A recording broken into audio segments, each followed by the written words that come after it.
তারাবির ফজিলত ও গুরুত্ব সম্পর্কে আজকে আমরা এখানে জানব। তারাবির অর্থ আরাম করা, বিশ্রাম করা ধীরে ধীরে। বর্তমানে মুসলিম সমাজে তারাবির সালাতটি তারাবিহ সালাত নামে বিশেষভাবে পরিচিত। কুরআন ও হাদিসের কোথাও এই তারাবিহ শব্দটির উল্লেখ নেই।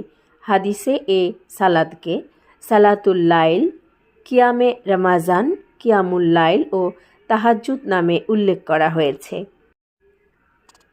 আয়েশা রাদিয়াল্লাহু আনহু বলেন, একদা রাসূলুল্লাহ সাল্লাল্লাহু আলাইহি ওয়াসাল্লাম গভীর রাতে বের হয়ে মসজিদে সালাত আদায় করেন। কিছু সংখ্যক পুরুষ তার পিছনে সালাত আদায় করে। সকালে লোকেরা এ সম্পর্কে আলোচনা করে, ফলে লোকেরা অধিক সংখ্যায় সমবেত হয়। তিনি সালাত আদায় করেন এবং লোকেরা তার সঙ্গে সালাত আদায় করে। সকালে তারা এ বিষয়ে আলাপ আলোচনা করে। তৃতীয় রাতে মসজিদে মুসল্লির সংখ্যা আরও বেড়ে যায়।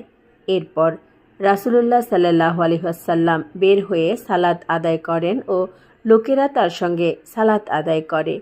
চতুর্থ রাতে মসজিদে মুসল্লির সংকুলান হলো না, কিন্তু তিনি রাতে আর বের না হয়ে ফজরের সালাতে বেরিয়ে এলেন এবং সালাত শেষে লোকদের দিকে ফিরে প্রথমে তাশাহুদ পাঠ করলেন।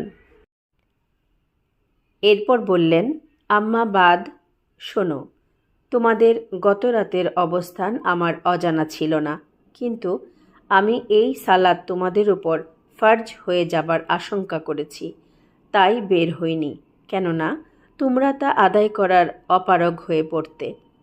রাসূলুল্লাহ সাল্লাল্লাহু আলাইহি ওয়াসাল্লামের মৃত্যু হয়ে যায় আর ব্যাপারটি এভাবেই থেকে যায়।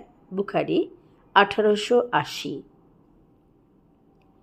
যে ব্যক্তি রমজান মাসের রাতে ঈমানের সাথে সওয়াব লাভের আশায় সালাত আদায় করবে, তার পূর্ববর্তী পাপসমূহ ক্ষমা করে দেয়া হবে।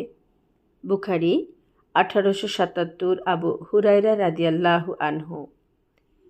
আবু সালামা ইবনে আব্দুর রহমান রাদিয়াল্লাহু আনহু থেকে বর্ণিত, আয়েশা রাদিয়াল্লাহু আনহুকে জিজ্ঞেস করলেন, রমজানে রাসূল সাল্লাল্লাহু আলাইহি ওয়াসাল্লামের রাতের সালাত কীরূপ ছিল?